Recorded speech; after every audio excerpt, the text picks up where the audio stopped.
name's Joy Randalls. I'm the CEO of New Market Partners, which is a startup accelerator.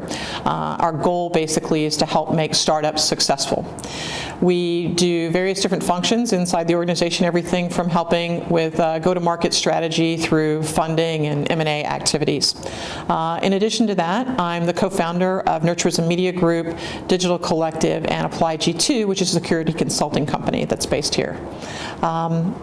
Beyond that, my most recent venture was a company, Velocitude, which we started and took it from launch to sale to Akamai Technologies in only 14 months, which was not the original intent, but when they continue to knock at your door, you have a tendency to eventually say yes. And I attribute that basically to the people and the team that we had and our ability to focus and execute in a timely manner.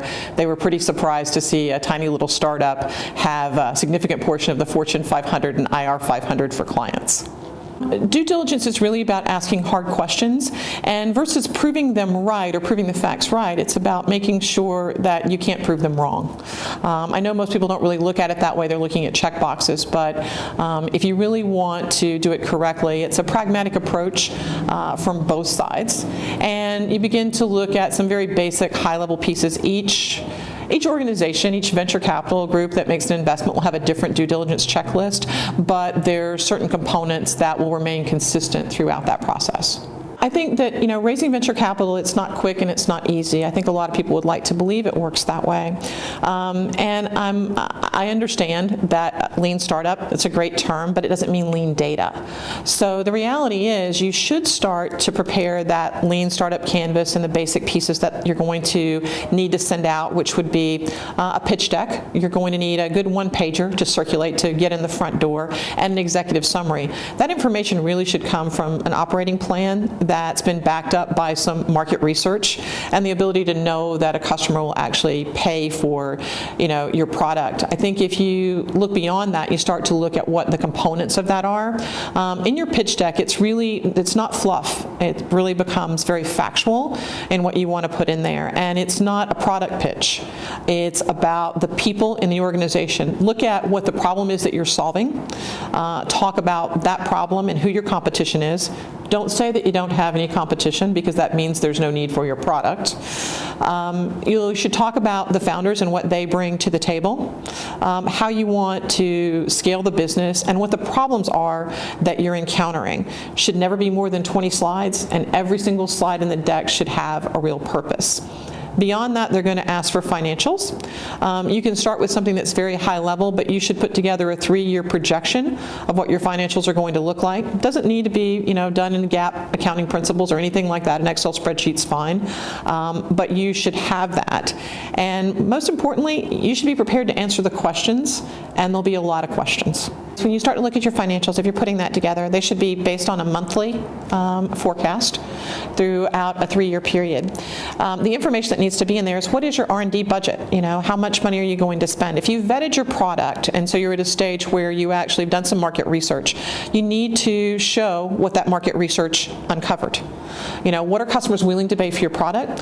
What are the margins going to be in that? How are you going to scale that? And what are the resources that are required to scale it? And resources could mean everything from your operating metrics in a normal business to how many sales staff you're going to have. What's the length of your sales cycle? Are those numbers realistic? Because the venture capitalists are going to basically take the information you provide. They're going to put you through their own statistical analysis and look at how the numbers you provided match what they see in the market. VCs are very educated. You have to think about the fact that they get hundreds of people a day sending information in. They have analysts that do nothing but run those numbers to go back and forth. So it's a benefit they bring to you, but you have to know, and you have to have done enough research to know that I've got 20 customers who said, if I build this product this way and can deliver it like this, they're willing to pay this amount of money. My margin on that amount of money will be X. The other thing they're going to ask you is, if we give you the money, how are you going to spend the money? So your projection should also include what you're going to do with the capital that you're looking to raise. And it'll be interesting to go through, but it'll be a hard battle, because financials are one of the biggest pieces of it. They need to understand that you're going to be able to generate a return. That's really what they're looking for in the end. So once you go past the initial courtship stage with VCs, and I think during the courtship stage, you should really look at, it's due diligence on on both sides of the table. You should look at how you interact with a VC. What's their demeanor like? How do they work with you? Just as they're judging you, you should be judging them, because it's going to be a long-term business relationship. As you go through the next steps, and there's an interest in moving forward to actually begin what I would consider to be their true due diligence process, you should have hired a lawyer by now. Pay for a good lawyer. The lawyer will help you put together an actual online deal room and put together the artifacts that are going to be necessary to get the deal done. Those will be things in addition to the things we've already discussed, like your financials, the projections, those type of things. It'll be your actual employment contracts. It'll be the articles of incorporation, meeting minutes from all of the board meetings that you've had to date. They're going to ask for customer contracts and customer information. That's been there. So any legal issues as well that have come up, if you're subject to any regulatory guidelines, all that information will need to be contained in there. Then sort of beyond that, they're going to start to look at intellectual property. So intellectual property could be patents, those type of things, but also think in terms of like trade secrets. If you have a trade secret policy, that will be key, and that really is critical when you come to the M&A component later down the line. Having a proper trade secret policy can save you a lot of time, and it can also make you a lot more money by not having to open the kimono completely early in the process. It would also include any key players, so if you have key members of the team, that it could impact the viability of the company if one of those people were to be gone. That will be a key, and you'll have to deal with that. The product roadmap would be one of the next pieces in there. So you have a product maybe today, your minimal viable product or whatever you're bringing to market today. They're going to say, how are you going to build that out? How are you going to scale the company? What are the timelines associated with creating that product roadmap today? And then you need to go probably a bit deeper in your financials. They're going to ask about any loans that were made perhaps by the founders to the organization, any guaranteed payments back, convertibles, things like that exist there. And then sales and marketing. How are you going to, what's your go-to-market strategy? How are you going to market? What's it going to cost? What's the length of your sales cycle, as you begin to go forward, and how are you going to build out the sales cycle? They'll also start to look at things like churn. So how much churn? What's the cost of customer acquisition from a marketing perspective? Do you understand the lifetime value of your customer, or what you believe that's going to be? You should at least make assumptions, even if you don't have all the data. The VCs can help you hone that if you get the right VC by looking at other market data, but they'd want to know that you've thought about it as a part of the process. And then, any personnel issues, if you've had any lawsuits filed, if there's been any grievances, have you had a lot of turnover? If so, why? Just be prepared to explain those type of things in the process, and of course any litigation. And if you've had it, don't hide it. Be honest. I mean, you really need to be completely honest through this process. Litigation won't necessarily preclude you from getting an investment, but hiding the information will. If it's very early, and you're looking for friends and family or angel investment, they're primarily investing in you. Angels have a tendency to also invest in things that they know or areas that they feel that they could help. It's a much riskier time to take money, for them. So they're looking for areas where they can help ensure your success. You generally won't find an angel who's a big real estate investor turn around and go invest in a tech company. It just generally doesn't work that way. The next stage is really what I consider to be seed, or the bridge round for a lot of people. That's generally $500,000 to say $1.5 million, depending on the industry that you're in. And at that point, they'll ask a few more questions. They're looking at, have you validated the market? Do you have your product fit component sort of put together? And that generally can get you, from most companies, gets you to the launch phase, doing that. And that's when you look to go take a true Series A. At Series A, they're going to ask for all the things we've discussed so far. And in addition to that, they're going to see, have you really sort of planned the forward-thinking component? So think about what the metrics are that you're going to run your business by, and how you're going to measure those and be able to be accountable to a real board of directors as you move forward. Because for the venture capital investment, you're going to be giving up seats on your board. Each VC will want at least one, if not two. They'll generally try for 2 seats on the board in order to have more votes so that they can control. Usually the VCs will want to split the deal with another VC, so you end up with 2, maybe giving up 2 seats or 4 seats on your board, which generally puts them in a controlling component. So just something to be aware of. After you've taken your Series A and you go on to the follow-on rounds, then it really becomes about business metrics and how you create valuation. It's harder to ascertain valuation earlier on because a lot of it is very subjective, and so there'll be a lot of arguing back and forth. Once you've had a little bit of time out there, then it changes and it becomes a multiplier, and it's really simple math. VCs will look at how much money they have under management against the amount of money that you're asking for and how many deals they do over time, and look at what they want as far as an ownership stake, which generally ends up being, an additional 20 or 30% for that next round. And as long as the math works, it's much easier to get those follow-on rounds than it is the initial round because you've proven yourself in the market. When the VCs start to dig deeper and begin to look at the key components of the business, the key people in the business. So your founders and your executive team. So even if you weren't a founder, but you were brought on early on and you're part of the critical management team, you can expect that in addition to validating everything you've ever said in your life is true, they're going to run a credit check. They're going to search your legal background. If you've ever got a federal clearance, the process is similar. They'll want to know if you said you went to college. They're going to validate, did you go to college where you said you went to college? They're going to look at your previous employers and have those conversations. If you've raised venture capital or worked in a VC-backed company before, they're going to call all their friends and they're going to ask how things went in those deals. How were you to deal with? They're going to talk to customers and ask about you and how you've engaged with the client and what your demeanor's like. And all the VCs know each other. So they either know each other and they all go play golf together, or they're one step removed from that. So just be honest and truthful. People get fired, things happen. You could have gotten fired because you stood up and did the right thing. So be honest about what you're telling them, because they will find out in the end, and those kind of things can kill the deal, if you're not honest. The process generally, as you go through, could be from the time they start real due diligence, could be as short as 60 days, but it's usually 6 months. To be honest, and people should start looking for funding probably 12 months before they think they need it. So as you're going through the process, you can go out and make 100 pitches to get 5 or 10 VCs interested in working with you.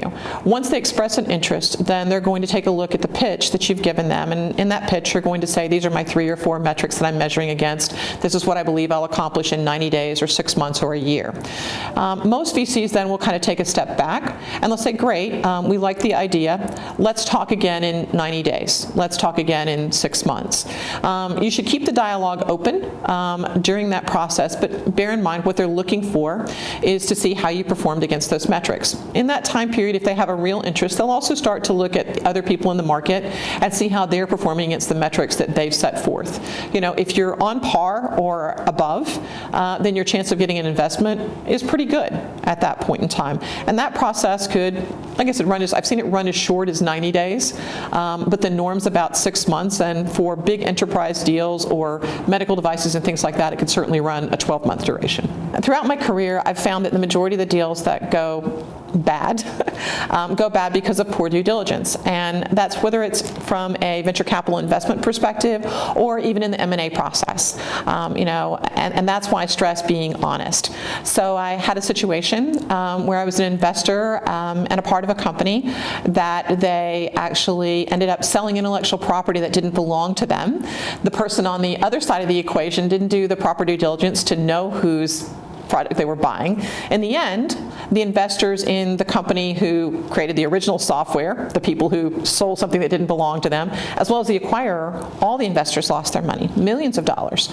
The banker who sat in the middle of this, who unknowingly brokered the deal, lost $500,000. And the individual now has someone coming after them. The judgment's been levied against them for multiple $1 million, and they're coming back filing asset seizures that have a 28-year expiration date. So a little bit crazy. Kind of on the other side of the equation, on a more humorous and funny note, at Business Layers we were raising money, our Series B, and I drove out from New Jersey to Rowayton, Connecticut, and Rowayton, Connecticut looks like this beautiful picture postcard place. And Canaan Partners, the partners all have their sailing vessels parked out back, and we were asking for $25 million additional dollars, so it wasn't a little bit of money that we were asking for at this point.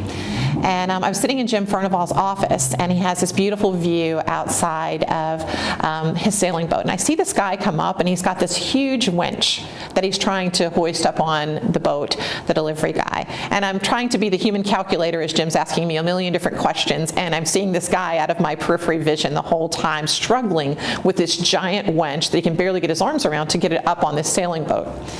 And to make a long story short, he ends up dropping it on the deck. You hear the crack of the teak and the fiberglass. Jim jumps up, and as I said, hey, is there anything I can do to help? And he goes, no. He goes, the money will be wired tomorrow. See you later. And I think the moral of the story is that VCs actually like to put you through your paces, even when they know what the outcome's going to be. They just want to see how you're going to perform under pressure. I think I have been really fortunate in my career. I've founded or co-founded 17 companies. I've raised over $300 million in capital, gone through 2 IPOs, and I've had 9 successful exits, and that's pretty good. I've also lost a lot of money along the way. I had 2 deals that cost me a lot of money in that process, and you work really hard. If I had to pick one thing that I would say is most critical, it's the people. So it's the people that you pick to be on your team. I've had founders, co-founders with me that have flown halfway around the world, and then we had to stay up for 18 hours, getting a demo that wasn't working ready for a big event the next day. And I had another situation where one of my co-founders was taking a conference call to close a deal while his son was being born in the next room. I don't necessarily advise that, but it tells you something about the people and their commitment. Startups are hard, and it's who is going to be there in the trenches with you, the people that are going to bleed right alongside of you, and who are going to share, the victories right alongside of you. It's one of the reasons that I gravitate back to people. I've had people that I've worked with in different companies, throughout my career, and it's because we know each other. It's like a family. We know that, we understand our strengths, we understand our weaknesses, we understand that, hey, one person's good at this, the other's good at that. Don't let your ego get in the way, but work together, for that end result. And, I love those people like they were my family. And, I'd go back and work with them and help them. It's an interesting thing. When I was on 9/11, it told me a lot about the people that I worked with. I worked with a company, we had founded the company Business Layers, and most of the people in the organization were Israeli. All our development was done in Renana, Israel. And I was in Paris on 9/11. I couldn't get home for 2 weeks. I was on the phone with our CEO, and Izar said to me, he goes, wherever your people are in the world, you tell them to do whatever they need to do to get home to their families. The company will pay. It doesn't matter what the cost is. And one of our competitors happened to be in the World Trade Center. All the people that were in their company were okay, but they'd obviously lost their place to operate. And he goes, the CEO over there, right? I said, sure. He goes, call him and tell him we will make space for them in our office until they can find a new place. And I'm like, you do realize I do. And it's just a very different mentality when you see that, you do those types of things. I mean, unfortunately, the business, we were acquired long before anything happened with them over time, but it was the right thing to do. And so you understand a lot about, those people. I'm a really big believer that with the right team, you can accomplish anything. If you have the right team, there's a lot of great ideas. You'll come up with a great idea. You'll figure out how to execute it. You can find customers, and you can find capital. But in the end, it's those people that are either going to have you win or have you lose. So don't be afraid to, look for the right people. When you're picking out your advisory board and your board of directors, be willing to give up equity to get the right people. The right people can open the doors that will lead you into accounts. We would have never sold Velocitude in the time frame we did if we didn't have the board of directors that we had.